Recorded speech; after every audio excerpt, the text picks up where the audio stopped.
الحمدللہ اس کے 50ویں لیکچر کے موقع پر ہم جمع ہیں. ایک بار دو شریف پڑھ لیجیے. اللہم صلی علی سیدنا مولانا محمد علیہ وسلم. کعبۃ اللہ کی تعمیر کے بارے میں ہم نے گزشتہ میں سے بات کیا تھا کہ حضرت ابراہیم اور حضرت اسماعیل علیہ السلام کی کوششوں سے کعبے کی تعمیر مکمل ہوئی، اور جب تعمیر مکمل ہو گئی تو دعا کرتے ہوئے حضرت ابراہیم اور حضرت اسماعیل نے رب کی بارگاہ میں یوں عرض کیا کہ مولا ہم نے جو کچھ یہ خدمت انجام دی تھی اس کو قبول فرما لے. اس کے ساتھ ساتھ ہم اپنے آنے والی نسلوں کے بارے میں بھی یہ دعا کرتے ہیں کہ ان کو بھی تیرا فرما بردار بنا. دیکھیے یہ نسلوں کی فکر کرنا یہ نبیوں کا طریقہ ہے. اپنے آنے والی نسلوں کے ایمان عقیدے کی حفاظت کے لیے دعا کرنا حضرت ابراہیم کا طریقہ ہے. وجعلنا مسلمین لک، اور ہماری آنے والی اور نسلوں میں بھی ذریت دیا امۃ مسلمۃ جو تیرے فرما بردار بنے رہے. اس کے بعد یہ بھی دعا کی وَأَرِنَا مَنَاسِكَنَا، اور ہمیں حج کے دوران یا عمرے کے متعلق جو کچھ کرنے کے کام ہیں وہ ہم کو سکھا. یعنی مناسک عمرہ و حج کی تعلیم عطا فرما. وَتُبْ عَلَيْنَا إِنَّكَ أَنْتَ التَّوَّابُ الرَّحِيمُ، اور پروردگار ہم سے اس میں جو کوتاہی ہو گئی ہے اس پر ہم تو بارگاہ میں معروضہ کرتے ہیں کہ ہمیں معاف فرما دے، اور بے شک تو بڑا توبہ قبول فرمانے والا، بڑی مہربانی فرمانے والا. انک انت التواب الرحیم. اس کے بعد والی آیت بھی بہت ہی خاص ہے. حضرت ابراہیم علیہ السلام نے یہ دعا آگے جو آئی ہے قرآن کے سورہ بقرہ میں کہ ربنا وابعث فیہم رسولا، اور اے پروردگار ہماری اولادوں کی مدد فرما اور ان کو توبہ نصیب فرما. آگے فرمایا اے پروردگار ہماری اولاد ہی میں اس رسول کو بھیج دے. وَبَعَثْ فِيهِمْ رَسُولًا، وہ رسول کو بھیج دے یتلو علیہم آیاتک، جو تیری آیتیں پڑھ کر ان کو سنائے لوگوں کو. وَيُعَلِّمُهُمُ الْكِتَابَ وَالْحِکْمَةَ، اور ان لوگوں کو کتاب اور حکمت کی تعلیم سے سرفراز فرمائے. وَيُزَكِّيهِمْ، اور ان کے ظاہر باطن کی گندگی کو دور فرما کر انہیں تزکیہ فرمائے، پاک فرمائے. اب یہ کس کے بارے میں دعا ہو رہی ہے؟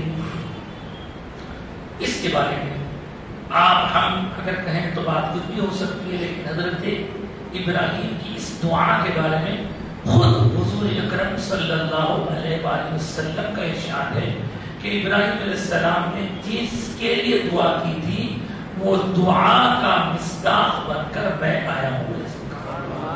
گویا حضور کے لیے مطلب نئی دعا کرے تھے. وہ جو آخری نبی آنے والے ہیں ان کو ہماری اولادوں میں بھیجے، اور پھر وہ نبی کیسے ہوں گے وہ تاریخ تفصیلات بتاتی کہ وہ نبی تیری آیتیں پڑھ کر ان کو سنائیں گے لوگوں کو، ان کو کتاب اور حکمت کی تعلیم دیں گے لوگوں کو، ان کو پاک کریں گے. پاک کرنے کا مطلب ظاہر باطن پاک ہے، اور یہی کام بعد کے اولیاء اللہ کرتے ہیں کہ بندے کے دل کو گندگی سے پاک کرتے ہیں. تو حضرت ابراہیم علیہ السلام نے یہ دعا کی تو ساتھ میں آمین کہنے والے کون تھے؟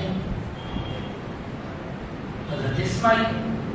تو اس طرح اس دعا کا یہ بھی مطلب ہے کہ حضرت ابراہیم کی یہ دعا قبول ہوگی اور ہوئی، اور اس دعا کے تحت حضور کی آمد یہ دونوں کی اولاد میں ہونا. یہ بات خاص ہے، حضور کی آمد ان کی اولاد میں ہونا. اور یہ بات سیرت کا سلسلہ شروع ہے جب سے کئی بار آپ سن چکے ہیں. حضرت ابراہیم علیہ السلام کے بڑے بیٹے اسماعیل علیہ السلام ہیں، ان کے بعد والے بیٹے حضرت اسحاق علیہ السلام ہیں، اسحاق علیہ السلام کے بیٹے یعقوب علیہ السلام، ان کے بیٹے یوسف علیہ السلام، اور ان کے پورے 11 بھائی سب ملا کے 12 بھائی. یعقوب علیہ السلام کی اولاد کو بنی اسرائیل کہتے ہیں. وہ پورے نبیاں ادھر کی شاخ ادھر کی برانچ میں. ادھر حضرت اسماعیل کی برانچ میں کوئی نبی آئے تو کئی 100 سال تک نہیں ہے، لیکن جب آئے تو ہمارے آقا سرکار تو عالم تشریف بنی اسماعیل میں سے حضور کی آمد ہوئی ہے۔ تو وہ جو دعا کی تھی حضرت ابراہیم نے، تو دعا میں شامل عیسیٰ علیہ السلام نے تھے، دعا میں شامل اسماعیل علیہ السلام تھے، اور یہودی یا عیسائی یا نصرانی اس زمانے کے حضور کو ماننے سے انکار جب کرتے اور پوچھا جاتا کہ تم لوگ انکار کیوں کرتے ہو، جن کے آنے کے بارے میں تم خود بتاتے تھے کہ آنے والے ہیں آنے والے، اور جب یہ آ گئے ہیں تو تم کا انکار کیوں کرتے ہو؟ تو وہ لوگ کہتے ہیں کہ اگر یہ بنی اسرائیل میں سے ہوتے تو ہم مان لیتے تھے، چونکہ یہ بنی اسماعیل میں آئے ہم نہیں مانتے، یعنی اسماعیل علیہ السلام کے اولادوں میں ابراہیم علیہ السلام کی ایک شاخ، ابراہیم علیہ السلام کی دوسری شاخ، تو پہلی شاخ تو اسماعیل علیہ السلام، اس میں حضرت ابراہیم کی اولادوں میں، حضرت اسماعیل کی اولادوں میں صرف ایک ہی رسول ہے ہمارے آقا حضرت محمد مصطفیٰ صلی اللہ علیہ وسلم۔ اس طرح ایک بات یہ بھی کہی جا سکتی ہے کہ بی بی سارا کی اولاد میں وہ سب لوگ ہیں، اور بی بی ہاجرہ کی اولاد میں یہ سب لوگ، حضور کی دادی ماں حضرت بی بی ہاجرہ ہے۔ حضرت ابراہیم علیہ السلام کے بارے میں آتا ہے کہ جب آخری بار انہوں نے اس پتھر پر کھڑے ہو کے دعا کی، اور اس دعا میں حضور کے لیے دعا تھی، تو بعض روایتوں میں لکھا ہے تفسیر کی کہ پتھر نے اللہ سے دعا کی، ابراہیم نے بھی اللہ سے دعا کی، پتھر پہ کھڑے رہ کے دعا کی، اور اس پتھر نے اللہ سے دعا کی، یا اللہ اب ایسا لگ رہا ہے کہ ابراہیم میرے اوپر بعد میں نہیں ٹھہریں گے، کام ہو گیا نا، تو وہ ٹھہر کر دعا کر رہے ہیں، اور دعا بھی آخری نبی کے لیے کر رہے ہیں، تو میں چاہتا ہوں کہ میں محفوظ ہو جاؤں، تو مجھے اتنا نرم کر دے کہ ابراہیم کے پیروں کے نشان میرے اندر سما جائیں۔ ابراہیم علیہ السلام کے کھڑے ہوئے پتھر نے اللہ سے دعا کی، تو اللہ نے اس پتھر کو نرم کیا، اور اس نے ابراہیم علیہ السلام جو ننگے پیر تھے، اس وقت جوتا پہنے ہوئے نہیں تھے، ننگے پیر ابراہیم علیہ السلام کے پیروں کے نشان اس کے اندر بن گئے۔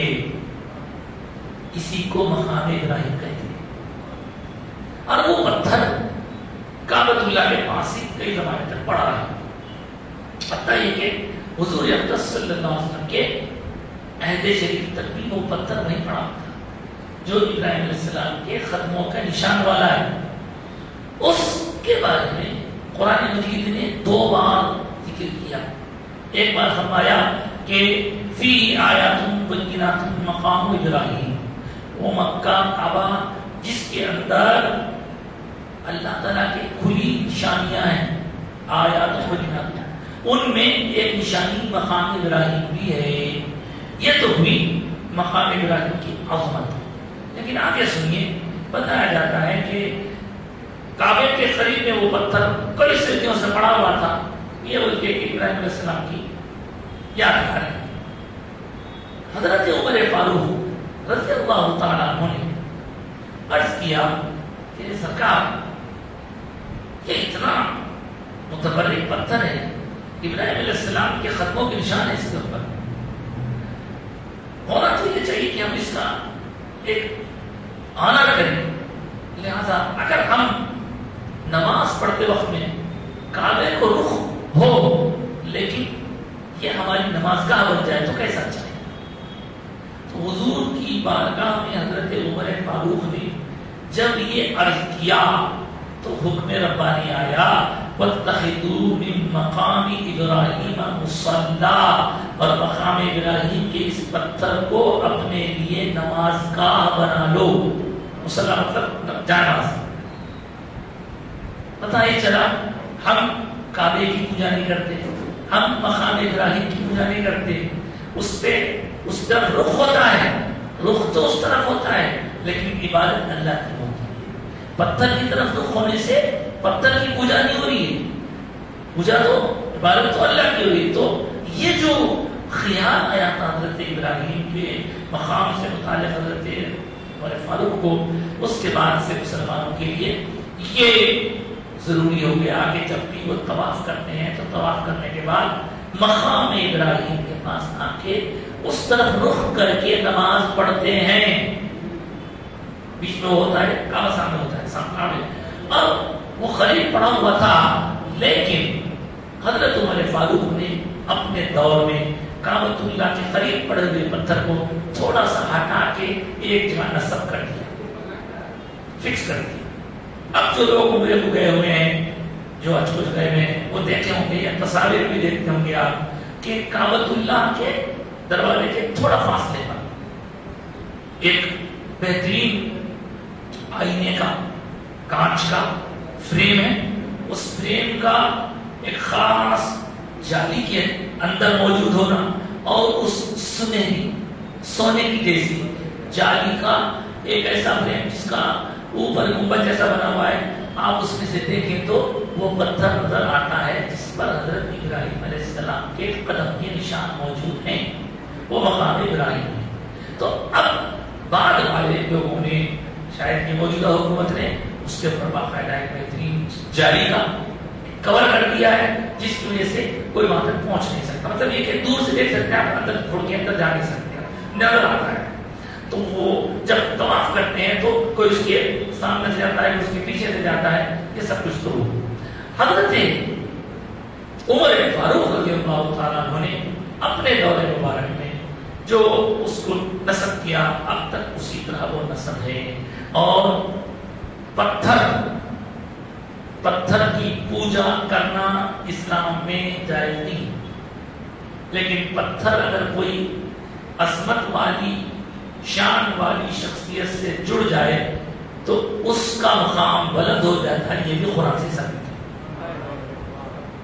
حجر اسود سنیں نا, حجر اسود کے بعد حجر اسود کو وہاں نصب کیا گیا. کیا ہے حجر اسود؟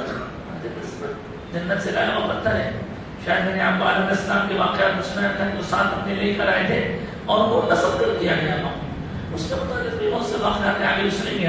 تو اس طرح حضرت ابراہیم علیہ السلام اور حضرت اسماعیل علیہ السلام کی طرف سے کعبے کی تعمیر ہونا اور اس پتھر کا وہاں نصب کیا جانا, حضرت عمر کا ارادہ, اللہ کا حکم, سرکار کا ارشاد, پھر اس کا وہاں فکس ہو کر نماز گاہ بننا, یہ سب تفصیلات آج ہم نے سماعت. انشاءاللہ آگے کی نشست میں ہم مزید اور حضرت ابراہیم علیہ السلام کی سیرت کے بارے میں سماعت کریں گے. جیسے کہ آپ سب جانتے ہیں, اگر نہیں جانتے تو جان جائیں کہ ہر جمعے کو نماز جمعہ کے بعد جو الگ الگ نبیوں کے تذکرے ہم نے شروع سے کیے, حضرت ابراہیم کا ہوا, حضرت آدم کا ہوا, حضرت شیش کا ہوا, حضرت ہود کا, حضرت صالح کا, حضرت نوح کا, اور حضرت ابراہیم علیہ السلام چل رہا ہے. یہ سلسلہ آگے بھی چلتا رہے گا. ابراہیم علیہ السلام کے بارے میں اور ان کے بعد والے پیغمبروں کے بارے میں آج ہم پچھلے نبیوں کے تذکرے کے عنوان سے بات اپنی روکتے ہیں. اس کے بعد کا سلسلہ نیکسٹ. اب رہا سوال سیرت پاک. سیرت مبارکہ کے بارے میں, حضور کی سیرت پاک کے بارے میں آپ یہ سن چکے ہیں کہ اعلان نبوت کے بعد حضرت ابو بکر صدیق وغیرہ کی محنت سے ایک ایک بندہ اسلام لا رہا ہے. شروع کے 3 سالوں میں بہت سختیاں تھیں اور انہی میں آپ جانتے ہیں کس طرح حضرت عبداللہ بن مسعود رضی اللہ تعالیٰ عنہ کو گزشتہ ایپیسوڈ میں سماعت کیا آپ نے کہ مارا پیٹا لوگوں نے. قصور کیا تھا؟ سورۃ الرحمن کی انہوں نے تلاوت کی. سورۃ الرحمن اتنی قدیم سورت ہے, مطلب شروع میں نازل ہونے والی سورت اس کا نام آتا ہے. اور اس کے بعد مزید حالات کے دوران ہم دیکھیں گے انشاءاللہ حضرت عمر کے اسلام نہیں لائے, ان کا اسلام لانا ہے باقی, کیونکہ اس سے پہلے کے حالات چل رہے ہیں. تو آج ہم اس متعلق ایک بات اور کہتے ہیں کہ مکہ مکرمہ میں ایک بندہ تھا جس کا نام تھا امیہ بن ابی الصلت. یہ بندہ عام لوگوں سے تھوڑا الگ سوچ رکھتا تھا اور اس کی سوچ کیسی تھی, تو یہ سب دنیا بیکار ہے اور سادہ سیدھا کھانا, سادہ سیدھا کپڑے پہننا, بہت زیادہ اپنے آپ کو ایکسپوز نہیں کرنا, یہ سب اس کی سوچ ہے.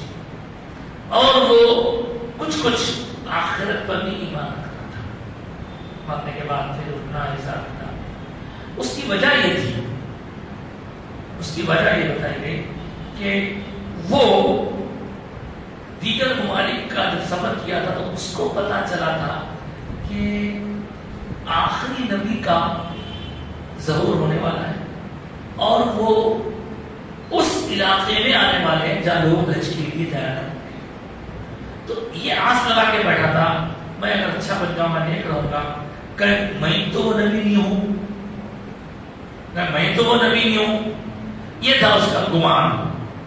لیکن دیکھیے صاحب، جو انصاف پسند حق پسند ہوتا ہے وہ حق اور سچ بات کو جلدی ایکسپٹ کر لیتا ہے۔ اب پہلے سے اگر آپ کچھ سوچ کے رکھے ہوئے ہیں اور بعد میں آپ کی سوچ کے حساب سے نہیں ہو رہا تو آپ مخالف ہو جا رہے ہیں، غلط ہے۔ اور ایسا ہی ہوا اس کے ساتھ، نیک تھا، اچھے لوگوں کا کام خدمت کرتا تھا، سب کچھ تھا۔ ایک دفعہ مکے ہی کے ایک سردار کے ساتھ اس نے سفر کیا، تفصیلات کچھ تو دوران سفر مختلف عیسائی ساتھیوں سے اس کی ملاقات ہوئی۔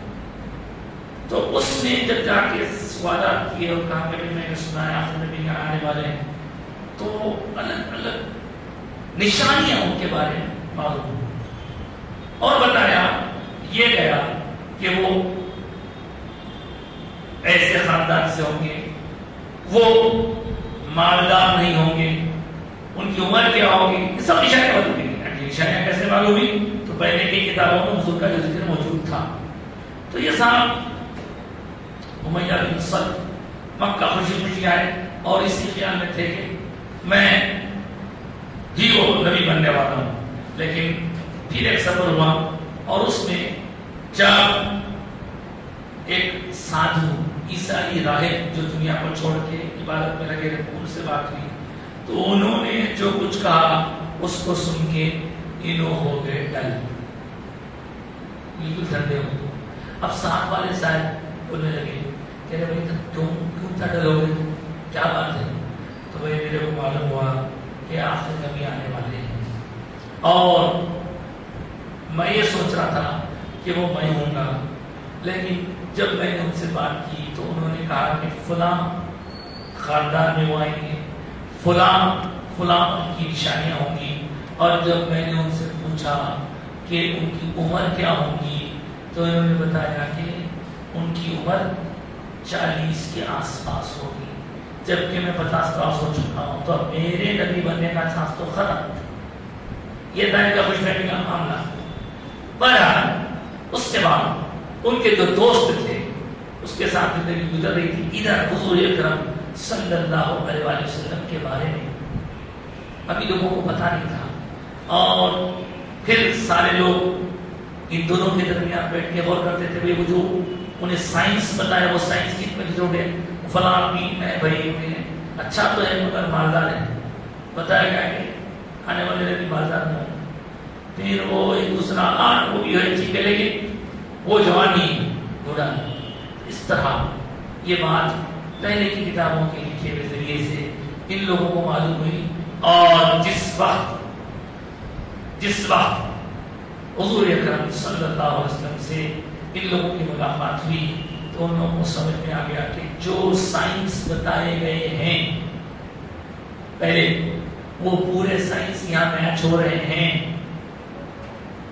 رہے ہیں، نوجوان بھی ہیں، رحم دل بھی ہیں، پیسوں کی کثرت بھی ہے، یتیم ہیں، یہ پورے نشانیاں ہیں۔ تو ان کا دوست وہ جو صاحب تھے امیہ صاحب، ان کو بولا کیا بھائی تم جو نشانیاں پوچھ کے آئے تھے وہ نشانیاں تمہارے میں تو نہیں کسی میں، مگر یہ محمد بن عبداللہ میں نظر آ رہے ہیں، تو لہذا تمہارے معلومات کے ساتھ تم بن جانا ہوں گے۔ سنیے یہ بات یہ واقعے سے معلوم ہو رہی ہے کہ ایمان اور ہدایت کا ملنا بھی اللہ کی عطا ہے۔ سب جان بوجھ کے یہ بولنے لگا ہاں سب کچھ تو ہے ان میں نشانیاں، لیکن اب میں ان کا اگر بن جاؤں گا تو پھر میری ویلیو ختم ہو جائے گی، میرے قبیلے کا جو نام ہے ختم ہو جائے گا، لہذا اگر میرے قبیلے میں سے کوئی نبی ہوتا تو مانتا تھا میں، چونکہ میرے قبیلے میں نہیں ہے اس لیے میں ماننے سے انکار کرتا ہوں۔ دیکھ رہے ہیں آپ، نہیں ماننے کے جو وجوہات تھے ان میں وجہ یہ بھی ہے ضد جانبوجھ کے اندر ہو رہا، سب کچھ جانتے بوجھ تھے، پورے نشانیاں مل گئے، سب کچھ مل گیا، تو اس کا مطلب یہ ہوگا کہ یہودیوں کا بھی یہی اسٹینڈ تھا، عیسائیوں کا بھی یہی اسٹینڈ تھا۔ وہ بھائی ہے اسی کے، لیکن وہ ادھر سے آتے تو مانتے تھے، ہمارے ہوتے تو مانتے تھے۔ ارے صاحب، اللہ تعالیٰ اپنے انعام سے جس کو چاہے نوازے، آپ کو مجھے کچھ اعتراض یا تنقید کی کوئی گنجائش نہیں ہے۔ تو اس طرح یہ دور جس میں حضور اکرم صلی اللہ علیہ وسلم پر ایمان لانے والے ایمان لا رہے ہیں، اور کچھ تو کھلم کھلا شرک کر کے ماننے سے انکار کر رہے ہیں، اور کچھ ایسے لوگ بھی تھے جو جانتے تھے لیکن مانتے نہ تھے۔ اسی لیے بزرگوں نے کہا ایک ہوتا ہے جاننا، ایک ہوتا ہے ماننا۔ حضور اکرم صلی اللہ علیہ وسلم کو سب جانتے ہیں لیکن مانتے سب نہیں۔ خوش نصیب وہ ہیں سرکار کو جو ماننے والوں میں شامل کیے گئے ہیں، اور اللہ کے فضل سے ہم سرکار کے جاننے والے بھی ہیں، سرکار کے ماننے والے بھی ہیں۔ اللہ تعالیٰ ہمارے اس تعلق کو ہمیشہ ہمیشہ مضبوط رکھے، اسی محبت میں دنیا میں زندہ رہیں، اور اسی محبت میں ہم آخرت کی طرف سفر کریں، اور اسی محبت کے طفیل ہمیں قبر میں جوابات سوالات آسان ہوں، اسی محبت کے طفیل ہماری قبر کی منزلیں حشر کے مراحل آسان ہوں، اور اسی کے تحت ہم کل قیامت کے دن حضور کی شفاعت پا سکیں، اور حضور کے زمرے میں، حضور کے غلاموں کے زمرے میں ہم شامل ہو سکیں۔ اللہ کی بات میں دعا ہے، اللہ تبارک و تعالیٰ ہماری دعائیں قبول فرما، آمین بجاہ نبی کریم صلی اللہ تعالیٰ وسلم علی سیدنا مولانا محمد وآلہ وصحبہ اجمعین، والحمد للہ۔